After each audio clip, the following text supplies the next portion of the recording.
और प्रचंड गर्मी और चल रही गर्म हवाएं लोगों के लिए मुसीबत बन चुकी हैं। स्वास्थ्य विभाग के मुताबिक हीट वेव से अब तक 4 लोगों की मौत हो चुकी है, जबकि प्रदेश के अलग हिस्सों से मिल रहे शव सवालों के घेरों में घिर चुके हैं। सवाल उठ रहा है कि अगर हीट वेव से 4 लोगों की मौत हुई है तो मिल रहे शव किनके हैं और इनकी मौत कैसे हो गई अचानक से।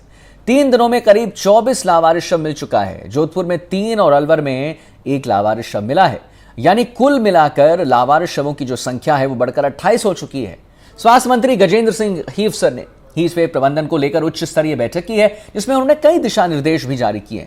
चिकित्सा मंत्री ने कहा है कि हीट स्ट्रोक से होने वाली मौतों को लेकर कई तरह के कयास लगाए जा रहे हैं और मौतों की अलग अलग संख्या मीडिया के माध्यम से सामने आ रही, जबकि प्रमाणिक आंकड़े जो हैं वो चिकित्सा एवं स्वास्थ्य विभाग की ओर से जारी कर दिए जा चुके हैं, जो कि IHIP पोर्टल पर उपलब्ध हैं।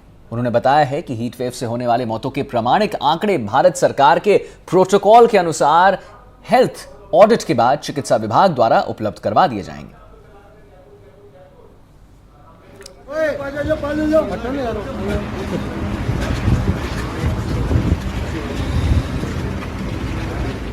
तो जैसा कि हम आपको बता रहे हैं, आपके टेलीविजन स्क्रीन पर आप NDTV के माध्यम से देख रहे होंगे कि हीट वेव से 4 लोगों की मौत हो गई है, ये सरकार कह रही है। लेकिन बड़ा सवाल ये बनता है कि ये जो फिर 28 शव लावारिस शव मिले हैं, ये कहां से आते हैं और इनके बारे में सरकार क्यों नहीं कह रही है? क्योंकि जैसा कि हमने आपको पहले भी बताया कि शांति धारीवाल जो वो कह रहे हैं कि फिर आखिरकार ये 28 शव आई कहां से, जब 4 ही लोगों की पुष्टि कर रहा है स्वास्थ्य विभाग, तो फिर आखिर ये लावारिस लोगों की मौत कैसे हो रही है?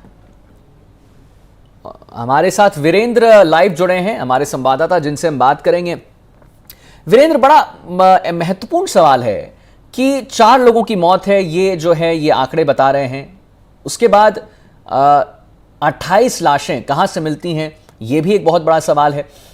शांति धारीवाल ने ये इस पे बहुत बड़ा एक सवाल उठाया, ये भी कहा है कि अगर नहीं मानेंगे तो हम लोग इस पे एक धरना प्रदर्शन करेंगे। धरना प्रदर्शन नहीं, यानी एक प्रदर्शन करेंगे।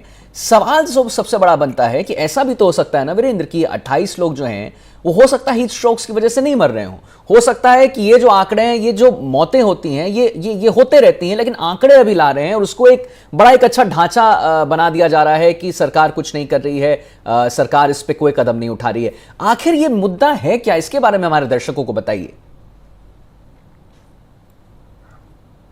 देखिए आदित्य, आपको एक चीज बताना चाहूंगा कि जिस तरीके से आपने देखा कि लगातार जो राजस्थान के जो सरकारी अस्पताल है वहां पे जो मोर्चरी रूम होता है, वहां पे लगातार जो अननोन लोगों की या फिर जो अज्ञात लोगों की जो डेड बॉडी वहां पे आ रही है, वो किन लोगों की आ रही है। और सबसे बड़ा सवाल ये उठता है कि आखिर जो अननोन लोग यानी जो अनआइडेंटिफाइड जो लोग हैं, उनकी जो बॉडी है, उनकी जो डेथ है वो किस वजह से हुई, किस वजह से मौत के कारण क्या रहे, क्या वाकई में इनकी मौत हीट वेव के कारण हुई है या फिर गर्मी के चलते, या फिर जिस तरीके से आपने देखा, अगर मैं कोटा की बात करूं तो कोटा के अंदर अब तक तकरीबन 28 जो अज्ञात शव है वो सरकारी अस्पताल के अंदर, जो कोटा का सबसे बड़ा अस्पताल है, वहां पे रखे गए हैं।